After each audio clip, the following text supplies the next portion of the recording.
निर्मित कैसे हुआ, ये खूब खोजते रहे हैं, लेकिन फिर भी वही बात आती है। कई बार जब मजाक में करते हैं कि मुर्गी की पहले अंडा, तो वही स्थिति है कि ये जन्म की स्थिति में उलझता रहता है मनुष्य, लेकिन फिर भी जीवन तो है, जन्म भी है, मृत्यु भी है।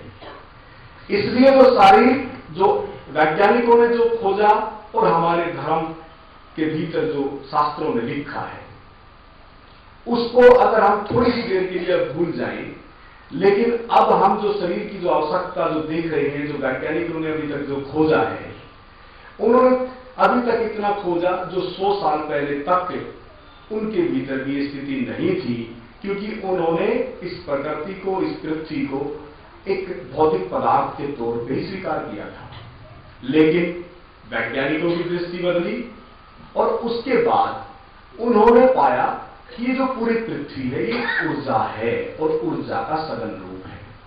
ऊर्जा का क्या है? सघन रूप, यानी कि इकट्ठी हो गई ऊर्जा, ये पृथ्वी का रूप है।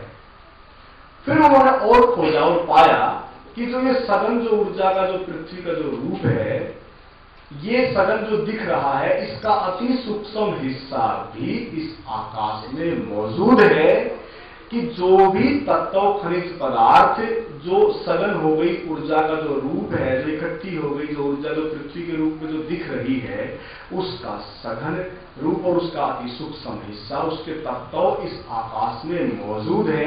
यानी कि एक पृथ्वी जो दिख रही है और एक पृथ्वी ऐसी है जो ना दिख रही है, वो आकाशीय स्थिति है, और उस आकाश में उस पृथ्वी के सब तत्व मौजूद हैं।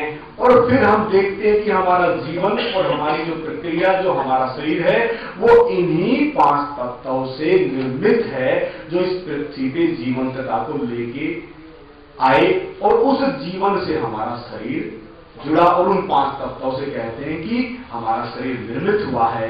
इसका मतलब कि जो प्रकृति का जो स्थूल, जो विद्युतीय जो स्थिति है, वो हमारी विद्युतीय स्थूल रूप में स्थिति है, और वो जो स्थूल रूप में जो स्थिति है हमारी, उसको हम कहते हैं विज्ञान। उसको क्या कहते हैं? विज्ञान। यानी कि जो दिखता है वो विज्ञान का रूप है। उस पर फिर प्रयोग चलते हैं, प्रयोग करते हैं। जैसे पृथ्वी पे प्रयोग चले, उन तत्वों को खोजा गया, और उसी से खोज के मनुष्य ने ये चारों तरफ ऐसा संसार निर्मित कर दिया, और ऐसी वैज्ञानिक और ऐसे प्रयोग कर करके लोगों के लिए सुविधाजनक कुछ चीजें रखी। अब यहां धीरे धीरे हम देख रहे हैं कि जो हमारा शरीर है, और एक फिर जो सूक्ष्म जो पृथ्वी का रूप है, ऐसा ही जब पृथ्वी का रूप सूक्ष्म रूप से आकाश में मौजूद है, तो क्या हम आकाशीय और आकाश में मौजूद ना होंगे? यानी कि हमारा भी एक एनर्जी स्तर है, हमारा भी एक ऊर्जा में शरीर है, जिसको आकाशीय शरीर कहते हैं। वही शरीर अनंता अनंत है, जो कभी उस के फोटो तो कुछ दिए गए हैं, जो किरलान जो फोटोग्राफी है, जो रूस का जो फोटोग्राफर रहा है, उसकी फोटोग्राफी से कुछ उस तरह की ऊर्जाओं के चित्र तो लिए हैं, लेकिन फिर भी पकड़ने की स्थिति में वो ना रहा है। इसलिए हमारा ऊर्जा में होना भी पकड़ में ना रहा है, लेकिन जिसके कारण जीवन है, इस शरीर में जीवंतता है, जिसके कारण वो जीवन है, उस जीवन की केंद्रित जो सत्ता है, उस तक जब पहुंचते हैं तो पाते हैं कि वो सर्वत्र है और वो अखंड है।